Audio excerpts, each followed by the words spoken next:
अस्सलाम वालेकुम जी, मैं शाहिद हुसैन हूँ। इस वीडियो में हमने आपके सामने वो हक़ाइक़ रखने हैं जो मैंने इन्वेस्टिगेशन की है, कोशिश की है वो तफ़सीलात हासिल करूँ जिसका आप सबको इंतज़ार है। मुल्ज़िम जो गवाह थे, निकाह खान थे, उन्होंने किस तरह एहसानों का बदला चुकता करने की कोशिश की, चाहे उनको इसका ख़मियाज़ा जेल में जाकर भी भुगतना पड़ा, लेकिन उन्होंने अपने जो माज़ी के एहसानात थे ज़हीर के वालिद की तरफ से वो उन्होंने जो है वो एहसानात चुकाए। क्या एहसानात थे उसकी तफ़सीलात आपके सामने रखूँगा और वो हक़ाइक़ वो तफ़सीलात जो आज तक मंज़र आम पर नहीं आ सकी, लेकिन मैं आपको अपनी जो तहकीक और तफ्तीश मैंने की है और जो तरीक़ाकार था उसके हवाले से मैंने हासिल किए हैं। लाहौर में ये बंदा क्या करता था जो कि गवाह है, उसके बाद फिर पुलिस के हत्थे कैसे चढ़ा, कहाँ से कराची की पुलिस ने इसको गिरफ़्तार किया था और गवाही इसने कहाँ पर जाकर दी और इसको गवाही के लिए लेकर कौन गया था, किसने रज़ामंद किया था, वो सारी तफ़सीलात इस वीडियो के आखिर में आपको ज़रूर मिलेगी। आप देखिएगा और आप खुद अंदाज़ा लगाइएगा कि ये मुल्ज़मान जो कभी कैमरों के सामने मज़लूमियत का बहाना बनाते हैं, कभी निकाह और गवाही से लाताल्लुक़ी का इज़हार करते रहे और कभी ज़हीर और शबीर को ये जो है वो मुख्तलिफ़ इल्ज़ामात उनके ऊपर आयद करते रहे कि वो जेल में पड़े हों और मरकज़ी जो मुल्ज़मान थे वो गिरफ़्तार नहीं हुए। आपको याद होगा मैंने इनसे इंटरव्यू भी लिया था जब चलते हुए जब ये पेशी से वापस आ रहे थे और उसके बाद फिर इनकी खुफिया वीडियो भी मंज़र आम पर आई थी जिसमें इन्होंने कस्में खा कर गवाह ने भी और निकाह खान ने भी बताया था कि उनका इस निकाह से कोई ताल्लुक़ नहीं, लेकिन अब इन्होंने इनका ताल्लुक़ किस तरह बन रहा है और उसके बाद फिर इनका ताल्लुक़ है कैसे, जो मैंने हक़ाइक़ हासिल किए हैं वो आपके सामने रखूँगा। आपको याद होगा कुछ लोगों ने जब ये वीडियो मंज़र आम पर आई तो उसके बाद फिर कुछ लोगों ने तासुर देने की कोशिश की कि जी इनको अगवा किया गया और नामालूम मकाम पर मुंतकिल किया गया और उसके बाद वहाँ पर जाके मर्ज़ी से बयानात दिलवाने की कोशिश की गई। मुख्तलिफ जो लोग हैं, मुख्तलिफ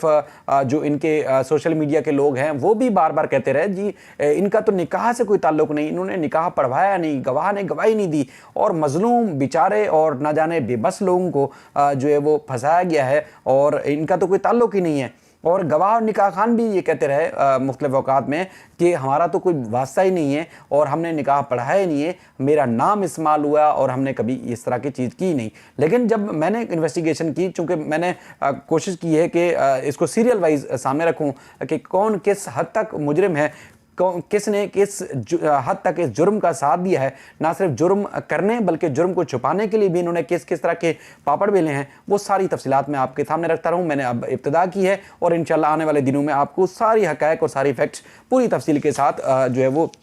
शवाहिद की रोशनी में आपके सामने रखूँगा, क्योंकि ये लोग भाग नहीं सकते, ये लोग सज़ा से बच नहीं सकते, लेकिन सज़ा होगी अदालत से। पुलिस ने जिस तरह इन्वेस्टिगेशन की और अब जो जो चीज़ें सामने आ रही हैं, जो जो चीज़ें सामने आएंगी वो अदालत में साबित भी होंगी। लेकिन चूंकि अब अदालतों में जब केस चलेंगे, अदालतों में जब कार्रवाई शुरू होगी, कार्रवाई का आगाज़ होगा, तभी ये मुल्ज़मान दोबारा जो निकाह खान और गवाह हैं ये भी सलाखों के पीछे जाएंगे और मरकज़ी मुल्ज़मान को तो ज़्यादा से ज़्यादा सज़ा मिलेगी ही मिलेगी, क्योंकि जिस तरह का इन्होंने जुर्म किया है वो जुर्म नाकाबिल तरदीद है और मैंने भी जो शवाहिद हासिल किए हैं वो नाकाबिल तरदीद हैं। ये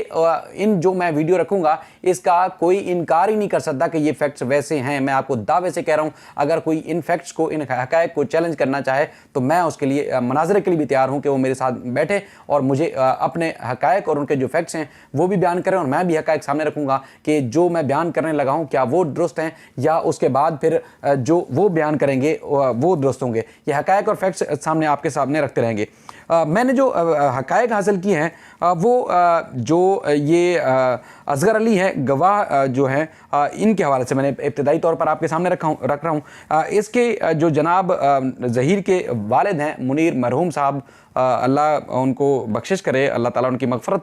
करे। उनके जो वालिद हैं उनके साथ इनके एक जो मामू थे उनके बड़े करीबी मरासिम रहे हैं और करीबी मरासिम इस तरह के बड़े इनकी घर पे आना जाना और इनके घरेलू ताल्लुकात थे। उनका नाम ग़ुलाम नबी था जो कि मुनीर से इनके ताल्लुकात थे और फिर मुनीर ने ही, यानी कि जो ज़हीर के वालिद हैं, उन्होंने ही लाहौर यूनिवर्सिटी में जो ये असगर साहब हैं इनको नौकरी दिलवाई थी, सरकारी नौकरी नैब कासिद की हैसियत हैसियत से दिलवाई। और उसके बाद चूँकि ये लाहौर यूनिवर्सिटी में मुनीर खुद ड्राइवर थे और हमने बहुत पहले भी आपको बताया था कि जो ज़हीर मुख्तलिफ जगहों पर मुख्तलिफ मकामात पर मुल्क के मुख्तलिफ कोने कोने में छुपता रहा या उसको छुपाया जाता रहा, वो अपने वालिद की उस दौरान की मुलाजमत जो कराची जो लाहौर यूनिवर्सिटी में जॉब करते थे वो उस तवस्सुत से करता रहा। ये मुख्तलिफ जो पुलिस के सोर्सेज हैं, हमारे जो ज़रा हैं, उस ज़रिए से भी पता चलता रहा कि जो मुख्तलिफ मकामात पर जो जगह जगह ये तब्दील करते रहे और लोग इनको सहूलियात फराहम करते रहे, ये उनको ये छुपाते रहे, यानी कि उनके ताल्लुकात मरने के बाद भी इनके काम आते रहे अपने वालिद के। तो ये जो निकाह खान के साथ जो गवाह हैं असगर साहब, ये भी उन्हीं ताल्लुकात की वजह से गवाह बने जाके और इन्होंने जो है वो निकाह में, और उसके बाद फिर इनको नायब कासिद की मुलाजमत दी गई। और उसके बाद फिर वहाँ पर जो नूर बीबी साहिबा हैं वो भी नायब कासिद की मुलाजमत करती रही हैं। और शबीर का जो बताया गया है कि ये वहाँ क्लर्क की नौकरी करते हैं। और उसके बाद फिर जब ये बच्ची लाहौर से कराची इसको पहुँचाया जाता है तो उसके बाद फिर 17 जो है वो अप्रैल को ज़हीर जो है वो शबीर जो है जाता है और इसको असगर अली को बोलता है कि जी मेरे साथ बैठें, और उसको ले जाता है। और ये निकाह में जाके इन्होंने जो है वो निकाह में इन्होंने गवाही दी और वहाँ एक वकील साहब के दफ्तर में जाते हैं और इन्होंने वहाँ जाके गवाही दी। और गवाही में जो चीज़ें सामने आई वो भी बड़ी हैरानकुन भी हैं और बड़ी तशवीशनाक भी हैं। और उसके बाद बहरहाल ये उन्होंने गवाही दी और उनको इन्होंने बताया कि जी दुआ ज़हरा जो है, मुग़विया जो है वो कराची से लाहौर आई हैं और उनके छोटे भाई ज़हीर से चूँकि शादी हो रही है तो लिहाजा इन्होंने वहाँ जाके इन्होंने गवाही देनी है। तो बहरहाल ये तैयार हो गए क्योंकि इन्होंने तो वो पुराना इनके ऊपर, जैसे मैंने इब्तिदा में बताया कि बड़ा एहसान था मुनीर साहब का, मुनीर अहमद साहब का, तो उन्होंने उस एहसान का बदला चुकाया और इन्होंने बड़ी जो है वो ख़ुद को पेश कर दिया कि इन्होंने गवाही देनी है। और उसके बाद फिर चूँकि मुकदमा दर्ज हुआ, हाई कोर्ट से भी अहकामात जाना शुरू हुए और मुख्तलिफ़ जगहों पर पुलिस ने जब कार्रवाई शुरू की और उसके बाद फिर कैनाल रोड से, लाहौर का इलाका जो कैनाल रोड है वहाँ से इस साहब को जो है असगर अली साहब को जो गिरफ़्तार किया जाता है और उसके बाद फिर इसको कराची मुंतकिल किया जाता है। अब ये जो मामला है ये बड़ा पेचीदा भी नहीं है, कोई इसमें कोई बड़ी एक रॉकेट साइंस की ज़रूरत भी नहीं है। ये वो फैक्ट्स हैं जो हक़ाइक़ हैं जो ये हुआ है। उसके बाद फिर जो दीगर मुल्ज़मान हैं जिनकी मैंने मैंने आपसे तज़किरा कर रहा हूँ कि जो मैंने वहाँ से जो मुख्तलिफ़ अपने सोर्सेज से तफ़सीलात हासिल की हैं वो भी नाकाबिल तरदीद हैं, यानी कि इनको कोई झुटला ही नहीं सकता। तो अब ये बात साबित होगी अदालत में ट्रायल के दौरान। मुल्ज़मान को हाई कोर्ट ने ज़मानत दे दी है, लेकिन ये ट्रायल से और ट्रायल में जब ये चलेगा तो ये सज़ा से नहीं बच सकते। इन्होंने बारहा झुटलाया, बारहा इन्होंने खुद भी, आपको याद होगा अगर पिछली हमारी वीडियोस जाके सर्च करें तो इन्होंने खुद कहा कि हम 10-10 कुरान उठाते हैं, हमारा कोई ताल्लुक नहीं, हमारा कोई वास्ता नहीं है। ज़हीर और शबीर से भी नाराज़गी का इजहार करते रहे। मैंने हमदर्दी के तहत भी आपको पहले भी कई दफ़ा मैं तज़किरा कर चुका हूँ। अहमद शेर जट साहब के साथ भी जब हमने वीडियोस बनाई तो उस वक्त भी मैं तज़किरा कर चुका हूँ कि मैंने जब इनकी हालत ज़ार देखते थे हम लोग तो इनसे हम पूछते थे, बात करते थे कि कोई चीज़ आपको ज़रूरत हो, कोई मसला मसाइल, तो इन्होंने ये इनकार करते थे। कई दफ़ा कुछ लोगों से इन्होंने चाय पानी पिया वहाँ पर, लेकिन ये इनकार करते थे। लेकिन ये ज़हीर और शबीर के ऊपर काफ़ी गुस्सा करते थे। इवन कि इन्होंने ये भी एक दफ़ा कहा कि हमारा तो CDR भी नहीं आया, हमारा तो यहाँ कराची में लोकेशन भी नहीं आई, हम तो इस तरफ आया ही नहीं है। ये जो कुछ भी किया है वो तो ज़हीर और शबीर ने किया है, उनका CDR आ चुका है, उनकी सारी तफसीलात आ चुकी हैं, सारा रिकॉर्ड आ चुका है। तो फिर कार्रवाई अगर होगी तो उनके खिलाफ होनी चाहिए, हमारे खिलाफ क्यों हो रही है? ये भी आप खुद भी हैरान होंगे। पहली दफ़ा आप लोगों को पता चल रहा होगा, ये जो असगर अली साहब हैं ये भी खुद सरकारी मुलाजिम है। जामिया जो लाहौर यूनिवर्सिटी है उसके अंदर सरकारी मुलाजमत करते हैं, नायब कासिद की मुलाजमत करते हैं। तो ये वहाँ पर बल्कि वहाँ के हॉस्टल में रिहाइश पजीर थे। वहाँ की जो हॉस्टल वो जो वहाँ कॉलोनी है, ज़हीर और शबीर और उनका ख़ानदान भी वहाँ अंदर रहता था और ये भी वहाँ पर मुकीम थे। तो आप खुद अंदाज़ा लगाइए कि अब इतना क्लोज़ कोई शख्स है और वो जाके धड़ल्ले से गवाही दे रहा है और वहाँ जाके सारा कुछ कर रहा है। और उसके बाद फिर इंटरोगेशन हुई, इंटरोगेशन में भी यकीनी तौर पर इस तरह की बातें आई होंगी। तो फिर ये कैसे अपने जुर्म से मुकर सकते हैं या इनको कैसे लोग इनको बरीअज़ीमा करार दे सकते हैं? क्योंकि ये Sindh child restraint marriage act का जो इतलाक़ हुआ है उसमें जो दफ़ात शामिल की गई ये तो उसके बराबर के शरीक हुए उस जुर्म में। दूसरा गवाह इस केस में जो है वो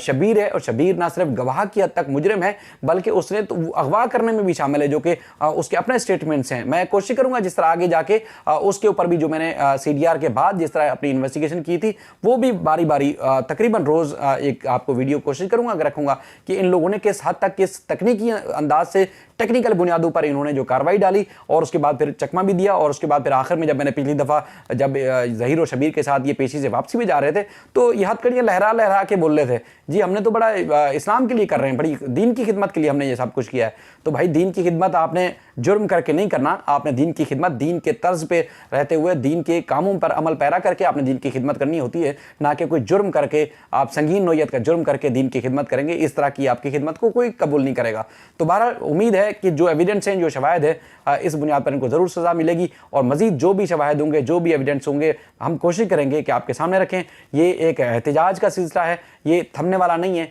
इन सारी हक़ाइक़ को अगर कोई जुटलाना चाहे तो आप सामने आ जाए, मैं भी सामने अपने हक़ाइक़ जो फैक्ट्स हैं मेरे पास, जो तफसीलात हैं वो आपके सामने रखूँगा और ये सिलसिला रुकेगा नहीं। हमने किसी के ऊपर ना कीचड़ उछालना है और ना उछालेंगे, जो हक़ाइक़ होंगे वो आपके सामने रखेंगे। उम्मीद है कि अगर कोई हम पे कोई इल्ज़ाम लगाएगा तो वो सोच समझ के लगाएगा, अगर लगाया तो फिर हमारे पास भी भरपूर किस्म के उसके जवाब ज़रूर होंगे। लेकिन हम इज़्ज़त करना भी जानते हैं और इज़्ज़त करवाना भी जानते हैं। हमने आज तक कोशिश की कि किसी को इस तरह की कीचड़ उछालने या उनके ऊपर कोई ऐसी इल्ज़ाम तराशी ना करें जिसकी वजह से उनकी साख ख़राब हो या उनकी इज़्ज़त और तकरीम या हमारे ताल्लुकात में कोई ख़राबी है। बाकी जो जो फैक्ट्स होंगे आप खबर चलाएं, आपका हक़ है, सबका हक़ है। सही और झूठ और गलत लोग भी फैसला करने वाले हैं और अदालत भी इन हक़ाइक़ का ज़रूर फैसला करेगी। बाकी ये सारा मामला जो सारा दारोमदार है, हमारे जैसे वकला हज़रात हैं, जी एन कुरैशी साहब हैं, मशीर जट साहब हैं या जिब्रान नासिर साहब हैं, उनकी ख्वाहिश ये है कि वो कहते हैं कि जब ट्रायल चलेगा तो ये एविडेंस सारे ट्रायल के दौरान जब पेश होंगे तो ये मुल्ज़मान सज़ा से बच ही नहीं सकते। जो जिस तरह का जुर्म है, जिस तरह की